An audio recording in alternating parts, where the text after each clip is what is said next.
रस्ते म्हणजे विकासाची रक्तवाहिनी. पालकमंत्री गुलाबराव पाटील. एकच ध्यास तालुक्याचा विकास. आ चंद्रकांत सोनवणे. जळगाव, ममुराबाद, विदगाव, किनगाव कॉन्क्रीट रस्ता विकास प्रकल्पाचे भूमिपूजन संपन्न. किनगाव, ममुराबाद ता. एप्रिल 12. राज्य शासनाच्या हायब्रिड ॲन्युटी योजनेच्या माध्यमातून मंजूर झालेले हे रस्ते केवळ वाहतुकीचे साधन नसून गावाचा आत्मविश्वास वाढवणारे माध्यम आहेत. रस्ते म्हणजे विकासाची रक्तवाहिनी असून हे रस्ते स्थानिक जनतेसाठी वरदान ठरणार आहेत. ते विकासाच्या नव्या युगाची नांदी ठरतील. जिल्ह्याच्या सर्वांगीण विकासासाठी दर्जेदार आणि वेळेत पूर्ण होणारे रस्ते अत्यंत महत्त्वाचे असून हायब्रिड ॲन्युटी योजनेच्या माध्यमातून निधीची उपलब्धता सुनिश्चित करण्यात आली आहे.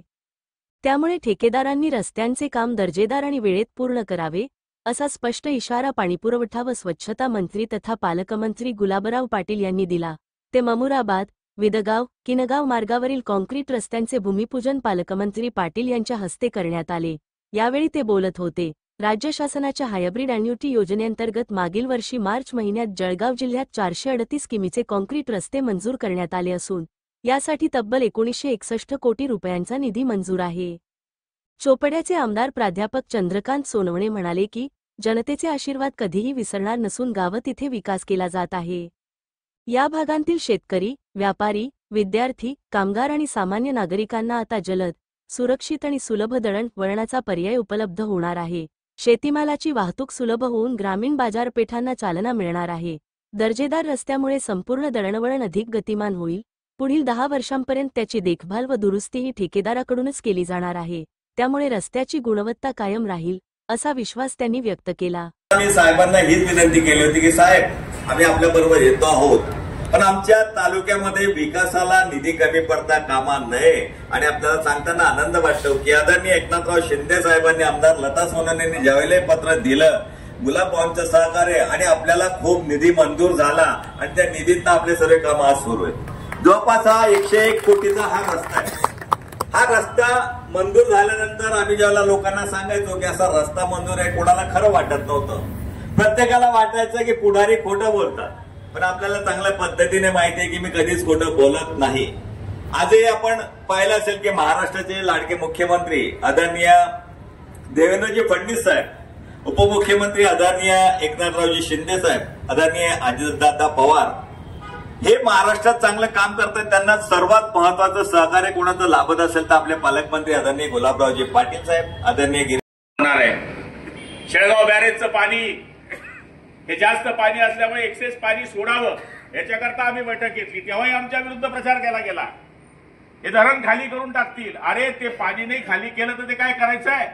100% धरण भरलंय, 60-70% पाणी असंही राहणार आहे.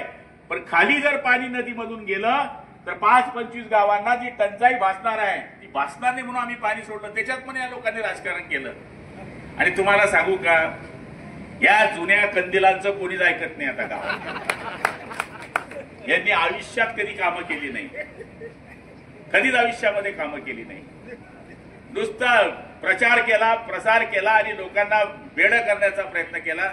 जर आम्ही खोटे नकली असतो तर अण्णा 3 वेळेस आमदार झाले नसते, मी 5 वेळेस आमदार झालो नसतो. ही काही साधी करामत नाहीये. पहिल्या वेळेस आमदार होणं सोपं आहे, पण दुसऱ्या वेळेस, तिसऱ्या वेळेस, चौथ्या वेळेस, 5व्या वेळेस सरळ सरळ आमदार होणं एवढं सोपं नाहीये. आणि काय जातीचा प्रचार आमच्या मतदारसंघामध्ये फार केला गेला, सामाजिक प्रचार केला गेला. गुलाबराव पाटलाच्या मागे आता मराठा पाटील राहिलेच नाही, पण 45% मराठा समाजाने मतं दिले मला. समाज बिमाज कोणी पाहत नाही. आता जो काम करेगा वो मेरा समाज है असे मानणारे लोक आहे. आता कामच करायची, इलेक्शन आलं का समाज, आणि इलेक्शन आपली घेतं कसा मर्जी असतो. म्हणजे सांगायचा अर्थ असा आहे, आता इलेक्शन होऊन 100 दिवस झाले, 150 दिवस झाले, आमचे प्रतिस्पर्धी एक बी सापडत नसतील तुम्हाला. आता तालुक्यात कोणीच मरत नाही, तालुक्यात कोणाचंच लगत नाही. हे केव्हा येतील, जेव्हा 1 वर्ष राहील तेव्हा तालुक्यात लोक घटाखट मरायला लागून जातील. आणि तेव्हा सामूहिक विवाह चालू होती तेव्हा हे लोक येतील. म्हणजे हे सिजनेबल पुढारी आहे.